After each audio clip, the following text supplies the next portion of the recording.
현대 수학의 아버지라 불리는 그리스학자 피타고라스. 그는 이집트 유학 생활을 통해 수학을 얻었지만 그것은 이집트인들로부터 배운 것이 아니었다.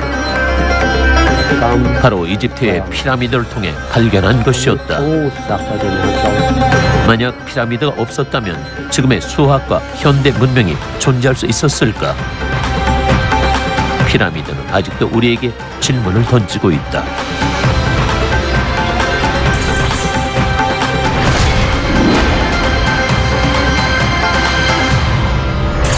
미국 1달러 지폐 뒷면을 보면 흥미로운 사실이 발견된다. 먼저 눈에 띄는 그림은 미국의 국조인 독수리다. 독수리 위에 별은 13개, 독수리 가슴에 단 방패 문장의 줄은 13줄, 화살의 수도 각각 13개다. 여기에 나온 숫자 13은 미국의 독립전 설립된 미국의 13개 식민지라 해서 13 오리지널 콜로니스라고 부른다. 그런데 왼쪽으로 시선을 돌리면 조금 의아한 그림이 눈에 들어온다. 완성되지 않은 피라미드와 그 위에 눈이 의미하는 것은 무엇일까? 피라미드 맨 아랫단에 적혀있는 정체불명의 글자는 로마 숫자로 1776을 표시한 것이다. 1776년 이는 미국이 독립한 해다. 혹자들은 비밀 결사 단체로 알려진 프리메이슨의 일파인 일루미나티의 창립 연도도 1776년이라고 말한다. 하지만 가장 논란이 되는 부분은 피라미드 꼭대기에 빛나는 눈이다. 진리의 눈으로 불리는 빛나는 눈은 고대 이집트 태양신 라를 나타내며 프리메이슨을 상징하는 프로비덴스의 눈을 의미한다고 한다. 피라미드가 프리메이슨과 연관이 있다는 논란이 계속되고 있다. 이에 아직도 많은 사람들은 피라미드의 진실을 향해 추적하고 있다. 흔히 피라미드라고 하면 이집트 피라미드를 연상하지만 이런 형태의 건축물들은 세계 곳곳에서 발견된다. 멕시코는 피라미드의 나라라고 불릴 만큼 약 1만 개의 피라미드가 존재하며 그 형태도 다양하다. 멕시코에 처음 피라미드가 건축된 것은 기원전 10세기 전후로 그 특징은 꼭대기가 평평하며 계단식 돌로 만들어진 신전이란 점이다. 유럽 최초의 피라미드로 불리는 보스니아 피라미드는 비소시카 산에서 발견된 것으로 두 동의 건축물이 정확하게 정렬돼 있고 각각 태양과 달을 상징한다. 1990년대엔 독일인 학자 할트위그 하우스돌프가 자신의 책을 통해 중국에서 찍은 피라미드로 추정되는 건축물을 공개해 화제를 모으기도 했으며 최근엔 러시아 학자들이 티베트 지방에서 발견했다는 1800m의 초거대 피라미드의 실체를 파헤치고 있다고 한다. 하지만 이 중에서 가장 유명한 피라미드는 이집트의 기자 피라미드다. 피라미드의 어원은 고대 그리스어 피라미스에서 비롯된 것으로 이집트인들은 메르라라고 불렀다고 한다. 현재까지 이집트에서 발견된 피라미드는 70여 기가 넘으며 나일강 일대와 문명의 발상지에 흩어져 있다. 이집트 피라미드에 대해 각기 다른 해석에도 불구하고 이것이 왕의 무덤이고 왕이 하늘로 오를 수 있는 계단 역할을 했다는 점은 다수의 학자들이 인정하는 부분이다. 그중 기자지구의 3대 피라미드는 역사상 가장 빼어난 것으로 손꼽히는데 피라미드에 관해 가장 오래된 기록서이자 고고학자 헤로도토스의 저서 역사에 의하면 10만 명이 3개월씩 교대로 20년에 걸쳐 지었다고 기술했을 정도로 규모 면에서 그 어떤 피라미드보다 압도적이다. 한때 이집트 원정에 나섰던 나폴레옹 역시 사막 가운데 쌓인 돌들을 바라보며 프랑스 전 국경에 장벽을 쌓을 수 있을 정도라며 감탄했다고 한다. 피라미드에 대한 발굴과 연구는 제2차 세계대전 이후 활발하게 진행되고 있지만 아직도 많은 부분이 현대 이론과 과학으론 풀리지 않고 있다.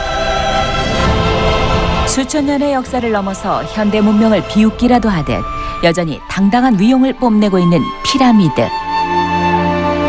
과연 피라미드에 숨겨진 비밀의 문은 언제쯤 열릴까?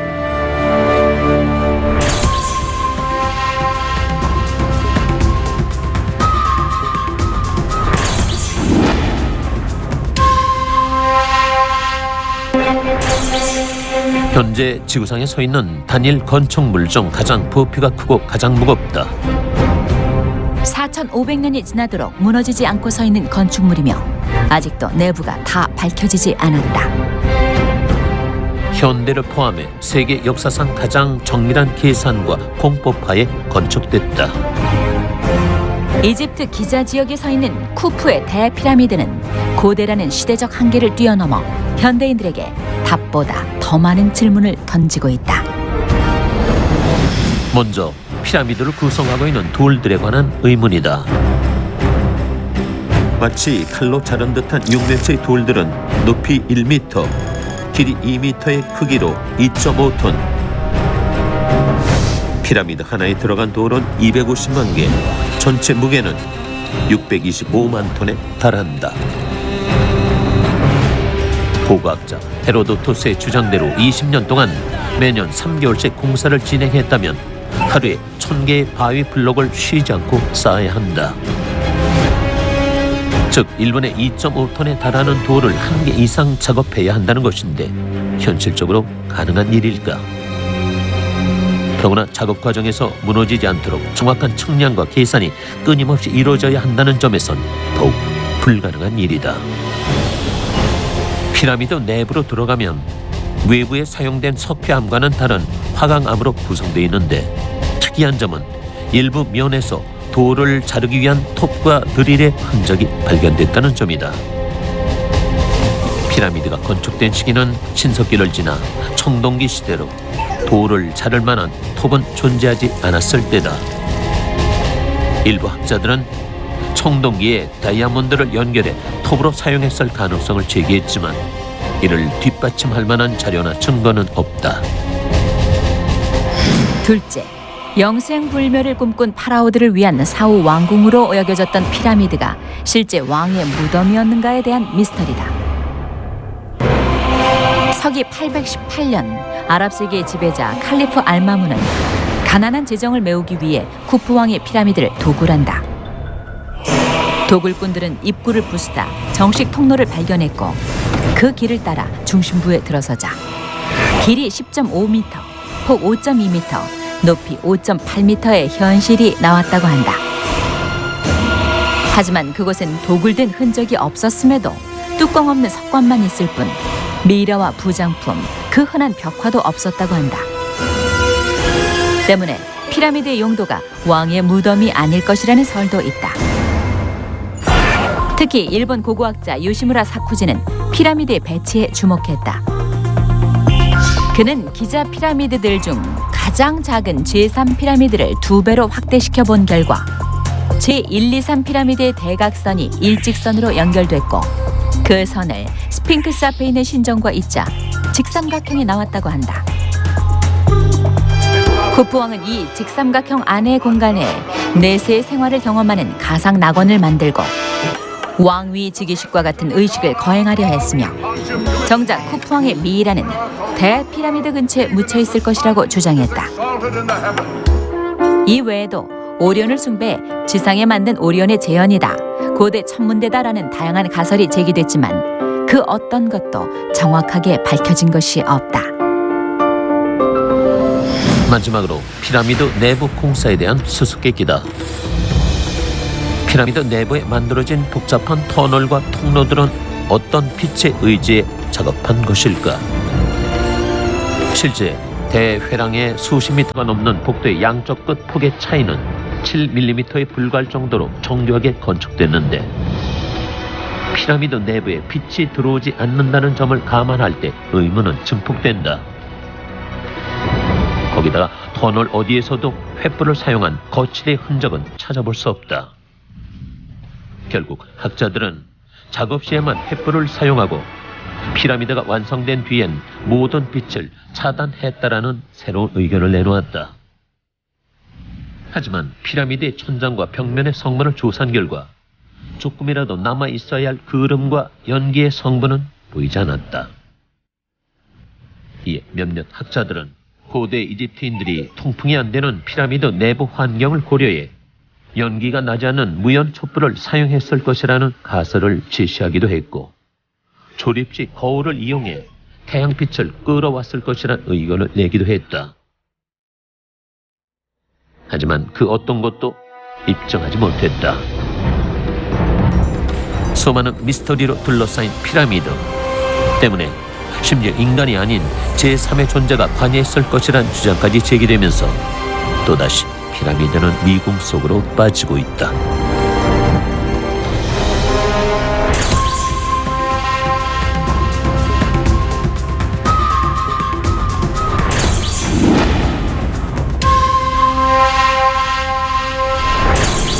영화 스타게이트는 고대 이집트 유적이 외계 문명이 남긴 것이라는 흥미로운 가설을 펼치고 있는데, 영화 마지막 부분에서 피라미드를 외계인의 우주선으로 묘사하기도 했다. 그리고 2012년 영화 같은 사건이 실제로 일어났다. 이집트 엘라온에 있는 제12왕조 세누슬레트 2세와 왕비가 잠들어 있는 피라미드의 남쪽 한 작은 피라미드에서 외계인처럼 보이는 미라가 발견된 것이다.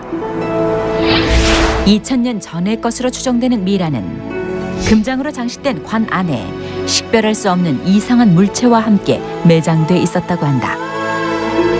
당시 수많은 고고학자들은 미라의 발견을 상식선에선 설명할 수 없다고 밝혔고, 결국 지구의 것이 아니라는 결론을 내리면서 논란을 샀다. 또한 고대 이집트 사카라 5대 시대에 살았던 푸타호텝의 무덤 벽화에선 심상치 않은 형상이 발견되기도 했다. 음식을 나르는 사람들 사이에서 발견된 의문의 형상.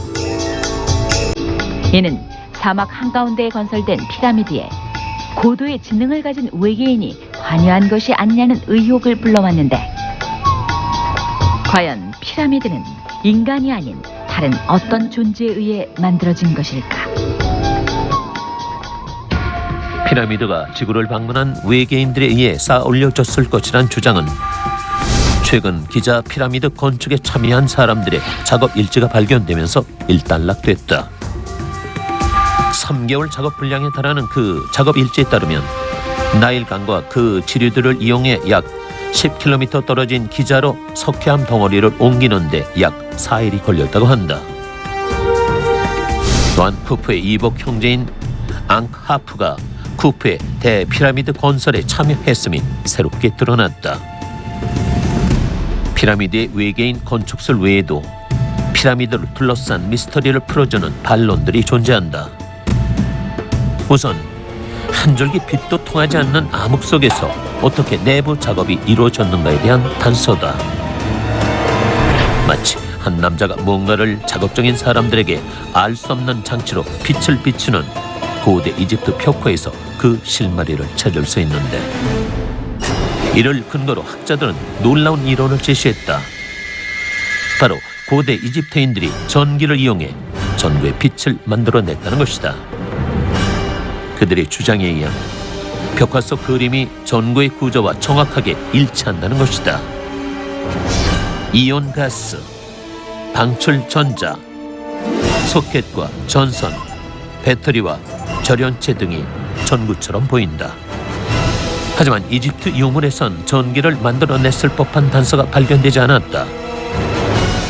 그런데 1937년 이라크에서도 바그다드 교회 근처에서 정체불명의 항아리가 발견된다. 처음엔 단순한 항아리인 줄 알았던 학자들은 연대를 측정해본 결과 기원전 1세기 고대 문명 파르티아 왕국의 것임을 알아냈다. 그리고 바그다드 항아리의 용도와 구조를 알기 위해 현대 기술로 복원하자 놀랍게도 2500년 전부터 사용된 전지라는 것을 알아냈다. 얇은 동으로 된 원통을 중심으로 중앙에 꽂혀있는 철봉이 전류를 보내는 중심이 되고, 항아리 내부에 전에 애긴 식초와 와인을 채운 결과 약 1.5V의 전기가 생성됐다. 학자들은 바그다드 항아리를 통해 동시대의 이집트에도 전지 기술이 존재했으며 벽화 역시 전기 기구를 의미한다고 주장했다. 둘째, 피라미드는 어느 날 갑자기 만들어진 것이 아니라는 것이다. 고대 이집트는 피라미드를 만들기 전부터 측량학과 기하학이 상당히 발전돼 있었다고 보고 있는데, 그 이유는 나일강의 주기적인 범람을 해결하고 치수 사업을 하기 위해선 측량학과 기하학이 발전할 수밖에 없었다는 것이다. 또 이집트 문명보다 발전된 건축술을 보유한 메소포타미아 문명이 기원전 2600년을 전후에 유입된 것이 피라미드 건축의 기반이 됐다는 주장이다. 피라미드는 처음부터 사각뿔 모양이 아니었다. 조세르 왕 땐 계단식이었고 스네프루 왕 땐 경사각이 뒤틀린 굴절 피라미드였으며 마지막에 가서야 사각뿔 피라미드가 탄생됐다. 또 하나, 피라미드의 미스터리 중 어떻게 척박한 땅에서 수많은 인부들이 생활하며 피라미드를 건축할 수 있었느냐는 것에 대한 반론인데, 기원전 북아프리카는 지금의 사막과 달리 수목으로 울창하고 비옥한 땅이었으며 농업도 굉장히 발달했을 것이라는 주장이 나왔다. 때문에 필요한 식량과 물자를 쉽게 구할 수 있었고, 이것이 오랫동안 피라미드를 건설할 수 있었던 이유라고 말한다. 이집트 고고학이 200년 이상 연구돼 왔음에도 아직 밝혀진 비밀보다 밝혀야 할 비밀이 더 많다. 어쩌면 피라미드는 현대 인류와는 다른 문명의 전유물로 우리가 풀 수 없는 영원한 숙제일지도 모른다.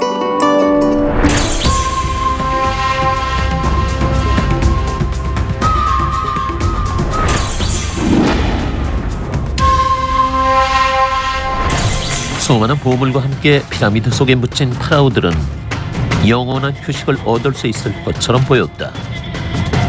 그러나 피라미드는 도굴꾼들의 좋은 표적이었다. 파라오의 미이라 보물은 도굴꾼들에 의해 파헤쳐졌고, 피라미드는 죽은 파라오들의 영원한 안식처가 될 수 없었다. 그러던 중 투트모스 1세는 새로운 방법을 생각해냈다. 피라미드 모양의 바위산 깊은 계곡의 구를 뚫어 무덤을 만들고 입구를 감춰버린 것이다. 그 후 파라오들은 이 방법을 따랐고 골짜기는 거대한 공동묘지로 바뀌었다. 이곳이 바로 왕들의 골짜기다. 하지만 이들 대부분도 도굴꾼의 손길에서 완전히 벗어날 수는 없었는데, 1922년 11월 영국의 고고학자 하워드 카터는 금전적인 지원을 했던 조지 카나본과 함께 왕들의 골짜기를 조사하다 고고학사의 길이 남을 위대한 발견을 하게 된다. 그들이 목격한 것은 다름 아닌 투탕카멘의 무덤과 함께 발견된 엄청난 양의 황금이었다. 하지만 기쁨도 잠시, 많은 아랍계 발굴 대원들은 관 위에 고대 이집트어로 적힌 문구를 보곤 도망치듯 현장을 빠져나갔는데, 죽음은 그 날개로 파라오의 평안을 교란시키는 자를 모두 죽이리라 라는 뜻이었다. 그러나 죽음의 경고를 무시한 카터 일행은 발굴 작업을 계속했고, 얼마 지나지 않아 심상치 않은 일들이 벌어진다. 발굴에 참여한 카나본이 투탕카멘의 미라를 본 뒤 고열에 시달리다 숨을 거뒀고, 그 시각 카이로시 전체가 정전이 됐으며 카나본의 애견 또한 기괴한 울음소리를 내며 죽었다고 한다. 의문의 죽음은 계속된다. 투탕카멘 무덤벽을 허물었던 건축가 메이스도 카나본과 비슷한 증상으로 사망. 투탕카멘의 미라를 촬영했던 라이더는 영국으로 돌아가는 배 안에서 급사했다. 발굴에 협조했던 13명이 발굴 1년 만에 사망했고, 7년째인 1929년까지 희생자는 22명으로 늘어났다. 투탕카멘의 무덤에 발을 들였던 사람들이 사고나 질병 등으로 잇따라 목숨을 잃자 투탕카멘의 저주는 전 세계로 퍼져나갔는데, 과연 이 모든 것이 투탕카멘의 저주 때문에 일어난 일일까? 1999년 독일의 미생물학자 고트하라트 크레이머는 투탕카멘 저주를 풀어줄 열쇠를 과학적으로 입증하고 나섰다. 그 열쇠는 바로 곰팡이였다. 크레이머의 주장에 의하면 밀폐된 미라실이 열리면서 새로운 공기가 유입되면 독성 곰팡이 포자가 날리고 미라실에 처음 들어간 고고학자와 인부들의 인체에 유입돼 사망에 이르게 된다는 것이었다. 또 일부 학자들은 투탕카멘의 저주가 사람들의 호기심을 사기 위해 헐리우드 영화 제작사와 한 소설가에 의해 부풀려진 이야기라고 말한다. 투탕카멘의 미라가 세계에 공개될 당시 헐리우드 영화 제작사들은 이를 영화로 만들기 시작했고 그때부터 미라는 공포스러운 이미지로 군림하기 시작했다. 투탕카멘의 무덤을 발굴했던 뉴스를 접한 소설가 메리 코렐리는 최초로 영국 신문에 왕의 무덤을 여는 데 참가한 모든 사람들이 저주에 걸려 죽는다는 경고를 하면서 단숨에 유명세를 얻었고 언론들과 대중들은 파라오의 저주를 20세기 미스터리로 여기며 열광했다. 즉, 투탕카멘의 저주는 처음부터 존재하지 않았고 조직 하나부는 모기에 물린 뒤 합병증으로 사망했다는 것이 전부라는 것이다. 거기다 투탕카멘의 무덤을 직접 연 하워드 카터는 발굴로부터 17년이 지난 1939년 65세의 나이에 자연사했고 투탕카멘을 부검했던 대리 박사는 88세까지 살았다고 한다. 결국 실제로 발굴 작업에 관여했던 1,500명 중 10년 내에 사망한 사람은 30명에 불과했고 대부분이 저주에 의한 사고사가 아닌 자연사에 의한 사망이었다. 투탕카멘의 무덤을 발굴했던 이들이 다른 사람들보다 평균적으로 오래 살았던 것이다. 어쩌면 이는 당연한 일일지도 모른다. 당시 투탕카멘의 황금관에는 다음과 같은 말이 새겨져 있었다고 한다. 파라오의 이름을 알리는 자, 축복이 있으라. 피라미드를 둘러싼 수많은 미스터리와 가설 중에서도 대부분의 학자들이 동의하는 한 가지가 있다. 피라미드를 건립한 문명은 이후 인류가 쌓아온 문명과는 전혀 다른 철학과 기술을 보유했다는 것. 나아가 고대 문명은 현대인이 상상하는 것 이상의 사고와 기술력을 가졌다는 점이다. 4,500여 년의 세월을 뛰어넘어 고대 이래 세계의 기적으로 평가되는 피라미드. 과연 인류 역사가 끝나는 날까지 피라미드의 비밀은 지켜질 수 있을까?